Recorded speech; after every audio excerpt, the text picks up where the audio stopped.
Hello friends, आज हम बात करने वाले हैं जोसेफ कॉनराड की बायोग्राफी के बारे में। तो हम पूरा उनका परिचय देंगे। तो आप पूरी वीडियो देखना। तो शुरू करते हैं हम हमारी वीडियो को। नाम है जोसेफ टोडार कॉनराड कोरजेनोव्स्की। ये उनका पूरा नाम है। थोड़ा डिफ़िकल्ट है लेकिन ये उनका पूरा नाम है। जन्म है 3 दिसंबर 1857।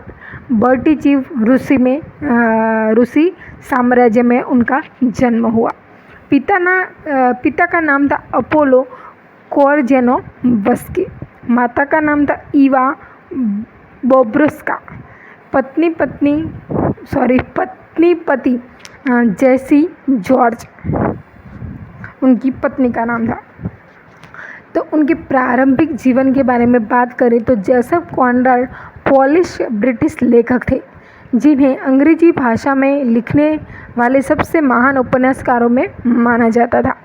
यद्यपि उन्होंने अपनी 20वीं दशा तक अंग्रेजी धारा प्रवाह नहीं बोला, लेकिन वे एक मास्टर गद्य शैलीकार थे, जिन्होंने अंग्रेजी साहित्य के गैर अंग्रेजी संवेदनशीलता लाई। कॉनराड ने एक नॉटिकल सेटिंग के साथ कई कहानियों और उपन्यासों को लिखा, जो कि एक भावहीन अदम्य ब्रह्मांड के रूप में मानव आत्मा के परीक्षण को दर्शाता है। कॉनराड को एक प्रारंभिक आधुनिकतावादी माना जाता है, हालांकि उनके कार्यों में 19वीं सदी के यथार्थवाद के तत्व शामिल हैं। उनकी कथा शैली और नायक विरोधी चरित्रों ने कई लेखकों को प्रभावित किया और कई फिल्मों को उनके कामों से या उनसे प्रेरित किया गया।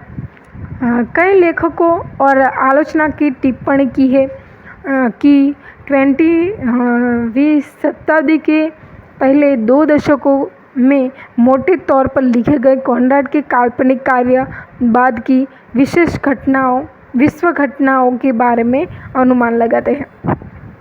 जोसेफ कॉनराड का जन्म 1857 में हुआ था और मृत्यु उनकी 1924 में माना जाता है। 3 दिसंबर 1857 को यूक्रेन की बर्डिचव में उनका जन्म हुआ। उनका जन्म पोलिश में हुआ था, लेकिन वे अपने अंग्रेजी लघु कथाओं और उपन्यासों के लिए प्रसिद्ध हो गए। उनके पिता अपोलो कोरजेनोव्स्की अंग्रेजी और फ्रांसीसी साहित्य के अनुवादक के रूप में काम करते थे, इसलिए जोसेफ को भी अभी भी एक लड़के के रूप में साहित्य के लिए एक महत्वपूर्ण जोखिम था। 1861 में उनके परिवार को उनके पिता की राजनीतिक गतिविधियों के परिणाम स्वरूप उत्तरी रूस में निर्वासित कर दिया गया था। फिर 1869 में कॉनराड के माता पिता दोनों की टीबी से मृत्यु हो गई और वह अपने चाचा के साथ रहने के लिए स्विट्जरलैंड चले गए। कॉनराड ने क्रोकोवा में स्कूल में भाग लिया, लेकिन उसने समुद्र का सपना देखा और 1870 में वह फ्रांसीसी व्यापारी मरीन में शामिल हो गया। एक जहाज़ पर काम करते समय कॉनराड ने वेस्ट इंडीज़ के लिए यात्राएं की और वहां तक कि हथियारों की तस्करी में भी शामिल थे। आखिरकार कॉनराड ब्रिटिश मर्चेंट नेवी में शामिल हो गए और तेज़ी से रैंक पर चढ़ गए। 1886 तक वह अपने जहाज़ की कमान संभाल रहे थे और उन्हें ब्रिटिश नागरिकता दे दी गई थी। यह इस समय था कि उन्होंने आधिकारिक तौर पर अपना नाम बदलकर जोसेफ कॉनराड कर लिया था।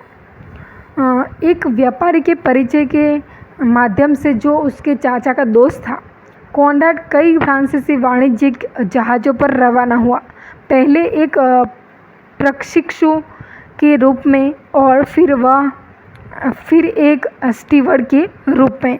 उन्होंने वेस्ट इंडीज़ और दक्षिणी अमेरिकी की यात्रा की और उन्होंने अंतर्राष्ट्रीय बंदूक तस्वीरी की भाग लिया।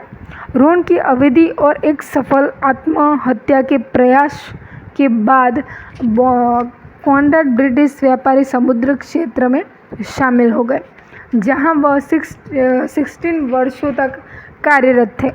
उन्होंने रैंक में वृद्धि की और एक ब्रिटिश नागरिक बन गए और दुनिया भर में उनकी यात्राएं शुरू हो गई। वे भारत, सिंगापुर, ऑस्ट्रेलिया और अफ्रीका के लिए रवाना हुए। उन्होंने उन्हें अनुभव दिया कि वह उन्हें बाद में उनके कथा साहित्य पर फिर से व्याख्या करेंगे। 1889 में की गर्मियों में लंदन में कॉनराड ने थेम्स के पास कमरे ले लिए और एक आदेश की प्रतीक्षा करते हुए अल्मेयर की फोली को लिखना शुरू किया। कार्य को सबसे अजीब और असंभवत उनके कारनामों से बाधित किया गया था। पोलैंड में एक बच्चे के रूप में उन्होंने अफ्रीका नक्शे के केंद्र में अपनी उंगली को चिपका दिया था और कहा था कि जब मैं बड़ा हो जाऊंगा तब वह वहां जाएगा।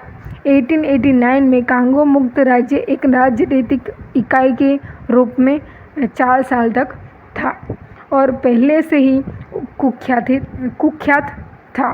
साम्राज्यवादी शोषण के रूप में कॉनराड के बचपन के सपने ने कांगो रिवर स्टीम बोर्ड को कमान करने की महत्वाकांक्षा में सकारात्मक आकार लिया। वह किस प्रभाव का प्रयोग कर सकता था, वह ब्रुसेल्स गया और एक नियुक्ति प्राप्त की।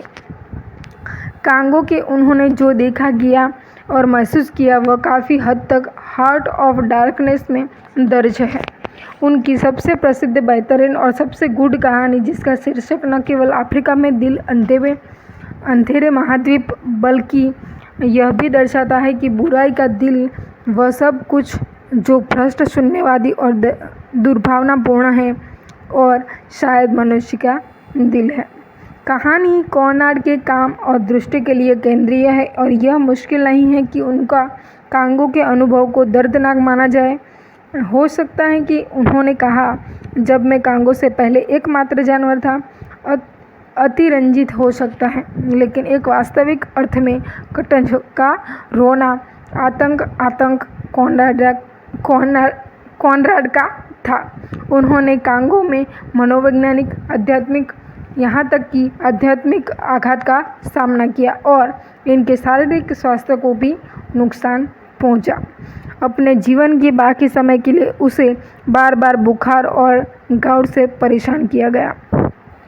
तो आज की वीडियो में इतना ही। Thank you so much.